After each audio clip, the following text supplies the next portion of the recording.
السلام علیکم ورحمۃ اللہ وبرکاتہ۔ الحمد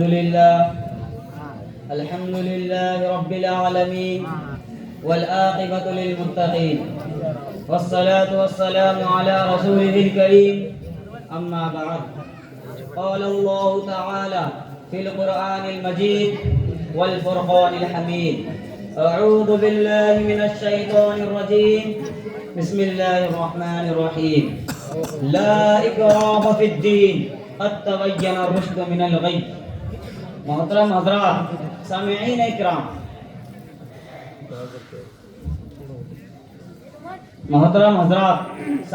اکرام، اسلام کی فطرت میں قدرت نے لچک دی ہے، اسلام کی فطرت میں قدرت نے لچک دی ہے، اتنا ہی یہ ابھرے گا جتنا کہ دبائیں گے۔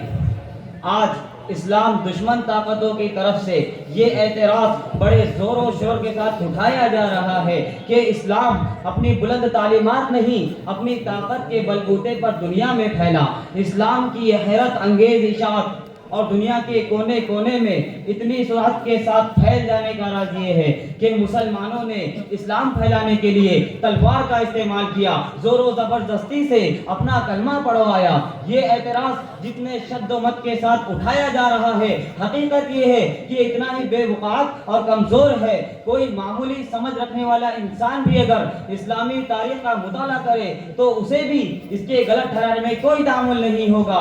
اسلامی تاریخ کا ہر قاری یہ فیصلہ کرنے پر مجبور ہوگا کہ مسلمانوں پر کلمہ اسلام تلوار کے زور سے پھیلانے کا الزام غلط اور بے بنیاد ہے۔ اسلام دنیا میں اپنی اعلیٰ تعلیمات کی وجہ سے پھیلا ہے۔ اسلام کی اشاعت میں لوہے کی تلوار نہیں، اسلام کے بلند اخلاق کی تلوار تھی، جس نے وہ کام کر دکھایا جس کو بڑی سے بڑی فوج اور بڑے سے بڑا لشکر بھی انجام نہیں دے سکتا۔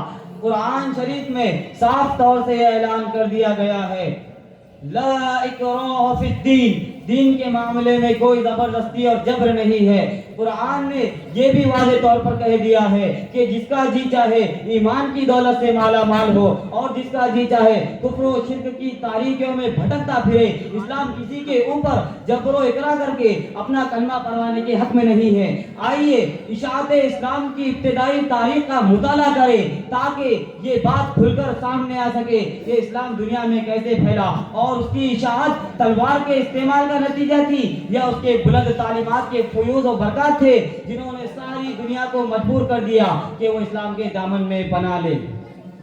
دنیا کفر و شرک کے اندھیروں میں بھٹک رہی تھی، انسان خدا کو بھول چکا تھا، خدا کی ہدایت سے ناواقف اور خدا کے راستے سے ہٹا ہوا تھا۔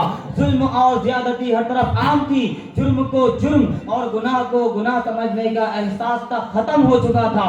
ایسا خوفناک ماحول تھا اور ایسے خوفناک ماحول میں اللہ کے رسول صلی اللہ علیہ وسلم مبعوث کیے گئے۔ اللہ کے رسول حق کی طرف پکارنے والے تنہا تھے، خدا کے راستے کی طرف بلانے والے اکیلے تھے۔ آپ کا اس وقت کوئی ساتھی نہیں تھا، گھر والے بھی نہیں، دوست و احباب بھی نہیں، عزیز و اقارب بھی نہیں۔ ایک طرف اللہ کے رسول تھے اور دوسری طرف ساری دنیا۔ اللہ کے رسول کے پاس کوئی دنیا میں طاقت نہ تھی، کوئی لشکر نہیں تھا، کوئی فوج نہیں تھی، روپیہ پیسہ مال دولت نہیں تھی۔ جب اللہ کے رسول نے لوگوں کو خدا کی طرف بلایا، دین کی دعوت دی تو ساری دنیا آپ کی دشمن بن گئی۔ آپ کے راستے میں کانٹے بچھائے گئے، نماز پڑھتے میں گردن مبارک پر اونٹ کی اوجڑی رکھی گئی، دوستوں نے منہ پھیر لیا، رشتہ داروں نے ناتا توڑ لیا، اپنے پرائے ہو گئے، گھر والے غیرت برتنے لگے، ہر طرف سے آپ کی آواز کو دبایا گیا، آپ کو دین کی دعوت سے روکا گیا، اسلام کو مٹانے کی کوشش کی گئی اور جس نے اس پکار پر لبیک کہا اسے مکے کی گلیوں میں گھسیٹا گیا، اسے مارا پیٹا گیا، سخت گرمی میں عرب کی جلتی ریت پر لٹا کر سینے پر پتھر کی بھاری چٹان رکھی گئی۔ ان ساری کوششوں کے باوجود بھی جب وہ اللہ کے رسول صلی اللہ علیہ وسلم کو دین کی دعوت سے باز نہ رکھ سکے، رسول اللہ کے ساتھیوں کو شرک کرنے پر مجبور نہ کر سکے تو انہیں گھر سے بے گھر کر دیا، انہیں مدینہ جانے پر مجبور کر دیا۔ اللہ کے رسول یہ ساری تکلیفیں سہتے رہے لیکن چپ چاپ برداشت کرتے رہے اور لوگوں کو برابر دین کی طرف بلاتے رہے۔ रसूल खुदा एक दरख्त के नीचे आराम फरमा रहे हैं, आपके साथी आपसे कुछ दूरी पर है, एक दुश्मन ने मौका अच्छा देखकर तलवार सूंघ ली और आपके सिराह में जा पहुंचा। उसने गुस्ताखाना अंदाज में रसूल खुदा को जगाया और बड़े गुरूर से कहने लगा, ए मोहम्मद बताओ मेरे हाथ से अब तुम्हें कौन बचा सकता है।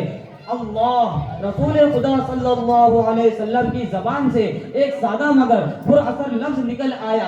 जाने कौन सी तासीर की उस लफ्ज में के इतना सुनते ही दुश्मन थरथर कांपने लगा, तलवार हाथ से छूट गई। रसूल खुदा उठे, तलवार हाथ में ली और दुश्मन से बारात अंदाज में दरियाफ्त फरमाया, तुम अब तक मुझे पूछ रहे थे मेरा बचाने वाला कौन है, अब मैं तुमसे पूछता हूँ तुम्हें मेरे हाथ से कौन बचाएगा।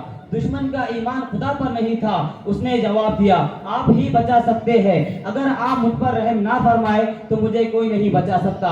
प्यारे नबी सल्लल्लाहु अलैहि वसल्लम ने एक जानी दुश्मन को बगैर किसी तारुफ के छोड़ दिया, वो अपने साथियों में चला गया। फिर उस अखलाक का असर ये हुआ, उस शख्स ने मक्का फतह होने के बाद इस्लाम कबूल कर लिया।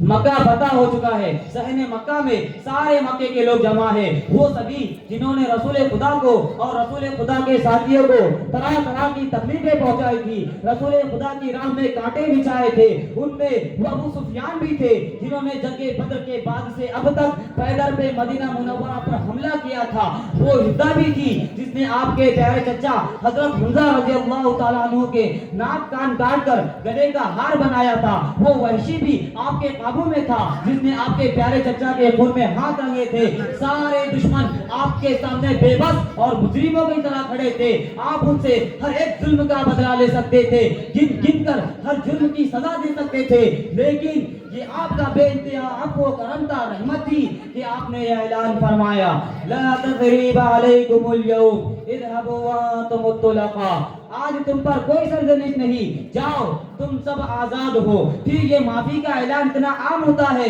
फरमाया जा रहा है जो काबा में पना ले वो अमन में है, जो अबू सुफियान के घर में पना ले वो भी मामून है, जो अपने घर का दरवाजा बंद करे वो भी अमन में है। इस रहमत को देखकर, इस अबू दर से मुतासिर होकर अरब के बाशिंदे इस्लाम के दामन में पना लेने के लिए बेताब हो जाते हैं। अबू सुफियान इस्लाम कबूल कर लेते हैं, वो वहशी दारे इस्लाम में दाखिल हो जाते हैं और हिंदा की जुबान से बेइख्तियारी अल्फाज निकल जाते हैं, ऐ अल्लाह के रसूल सल्लल्लाहु अलैहि वसल्लम, आज से पहले आपके खैमे से ज्यादा कोई खैमा मेरे लिए काबिल नफरत ना था और आज आपके खैमे से बढ़कर कोई खैमा मुझे प्यारा नहीं।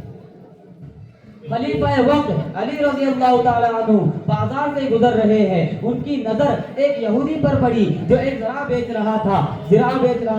खलीफा वक्त अली रज़ियल्लाहु ताला अन्हु एक लम्हे के लिए ठिठक गए, ये ज़रा तो खुद उनकी अपनी है जो कुछ दिन पहले गुम हो गई थी। खलीफा वक्त अली रज़ियल्लाहु ताला अन्हु ने ज़रा उस यहूदी से लेनी चाहिए और बताया ये ज़रा उसे कहां से मिल गई। यहूदी ने साफ इनकार कर दिया और कहा ये उसे कहीं मिली है बल्कि उसी की है। हजरत अली रज़ियल्लाहु ताला अन्हु ने जबरदस्ती ज़रा छीनने के बजाय अदालत का दरवाजा खटखटाया और यहूदी के खिलाफ मुकदमा दायर कर दिया। अदालत में तरफीन का बयान हुआ, काजी अदालत ने आपको दावे के सबूत में गवाह लाने को कहा। हजरत अली रज़ियल्लाहु ताला अन्हु के तरफ से उनके बेटे हजरत हसन रज़ियल्लाहु ताला अन्हु ने और उनके गुलाम ने गवाही दी, मगर काजी अदालत ने आपका मुकदमा ये कहकर खारिज कर दिया कि इस्लामी अदालत में बेटे की गवाही बाप के हक में और गुलाम की गवाही आका के हक में मुअतबर नहीं, आप दूसरे गवाह पेश कीजिए। हजरत अली रज़ियल्लाहु ताला अन्हु दूसरे गवाह पेश ना कर सके और यहूदी के और काजी के फैसले को कबूल कर वापस चल दिए। यहूदी इस बेदाग फैसले और इस्लाम की इंसाफ पसंदी को देखकर चिल्ला उठा। उसने हजरत अली रज़ियल्लाहु ताला अन्हु को आवाज दी और कहा, बेशक ये ज़रा आप ही की है, आज इस्लाम की सदाकत और हक़ानियत ने मेरे दिल में घर कर लिया है और मैं इस्लाम कबूल करता हूँ। इन हक़ाइक़ के बावजूद वमा अलैना इल्लल बलाग।